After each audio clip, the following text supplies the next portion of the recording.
말씀인 열왕기하 17장 33절입니다. 이와 같이 그들이 여호와도 경외하고 또한 어디서부터 옮겨왔든지 그 민족의 풍속대로 자기의 신들도 섬겼더라. 북이스라엘은 아수르의 침략에 의해 멸망하였습니다. 당시 강대국 아수르의 정복 정책 중 하나는 거주민들을 강제 이주시켜서 백성들의 혈통을 혼합시키는 것입니다. 이스라엘로 옮겨진 아수르인들은 그들 자신의 종교적 풍속을 가져와 정착하기 시작하였는데요. 풍속대로 섬겼다라 라는 제목으로 말씀이 주는 교훈을 함께 나누겠습니다. 사마리아에 정착한 아수르인들은 어느 곳에 있든지 자기의 신상들을 만들었고 사마리아에 있는 여러 산당들에 그들의 신의 형상들을 두었습니다. 그들은 그렇게 자신들이 섬겨왔던 신들을 섬겼는데요. 거기에 그치지 않고 자신의 나라 신들을 섬기는 자들이 또한 여호와를 경외하여서 자기 중에서 산당의 제사장으로 택하였고 그 산당들에서 자기를 위하여 제사를 드리도록 하였습니다. 이 말인즉슨 여호와 하나님을 온 세상 가운데 유일하신 하나님으로 받들면서 그 하나님만 알고 그 하나님만 인정하며 두렵고 떨리는 마음으로 여호와를 진실로 경외하고 예배하지는 않았다라는 말입니다. 그들의 풍속대로 여러 신들 가운데 하나로 섬겼다라는 말입니다. 그들은 여호와 하나님도 경외하고 또한 어디서부터 옮겨왔든지 그 민족의 풍속대로 자기의 신들도 섬겼습니다.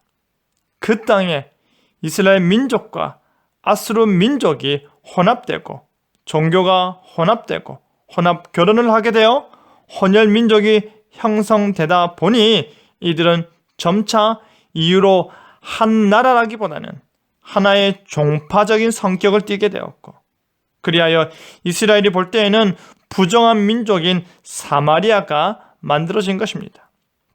그런데 이스라엘의 혼합 종교 생활은 생각보다 빠르게 진행되었는데요.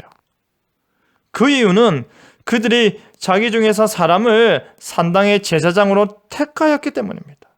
임의대로 자기들 중에서 제사장을 뽑아 제사일을 맡기는 것이었습니다. 하나님께서는 오직 아론의 후손이요 레위 족속 가운데서 제사장을 택하라 명하였는데 그들은 자신들의 환경과 필요에 따라서 적합하지 않은 자들을 그 중요한 하나님께 드리는 제사의 일에 임명하였던 것입니다. 그들은 필요에 따랐을 뿐이요 되는 대로 선택했던 것입니다.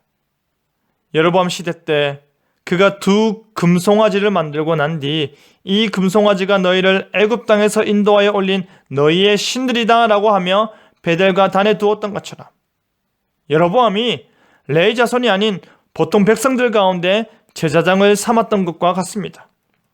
그 큰 죄악이 다시금 반복되고 있는 것입니다.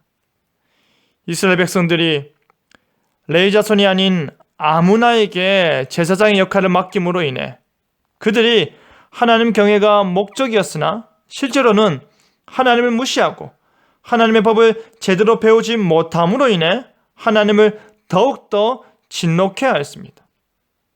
그뿐 아니라 하나님께서 이방인들에게 사자를 보내어 징벌하신 의도의 결과가 엉뚱하게도 혼합 종교 형태로 나타나고 있는 것입니다. 이것은 직접적으로 아수르 왕이 베델로 보낸 제사장이 올바르지 못했다는 증거가 되고 좀 더 포괄적으로 말해 이방인들 역시 이스라엘 민족과 마찬가지로 결국에는 하나님의 심판을 당하고야 말 패역한 백성들임을 여실히 보여주는 것입니다. 사랑하는 성도 여러분, 하나님께서는 아수르를 이용하여 부정한 이스라엘을 징벌하였습니다. 이스라엘 백성들은 풍속대로 하나님을 경외치도 않고 여호와의 율법을 준수하지도 않고 그 풍속은 바로 여호와도 경외하고 그들의 손으로 직접 아로새긴 우상도 그들의 자자손손이 섬겼습니다. 하지만 우리는 그러지 말아야 할 것입니다. 하나님께서는 그의 아들 예수 그리스도를 통해 우리를 구원하사 약속의 나라로 인도하시면서 오직 나만 믿어라, 오직 나만 섬겨라, 오직 나만 따르라 라고 말씀하실 때 우리는 하나님만 섬기기를 거부하는 어리석음을 범하지 말아야 할 것입니다.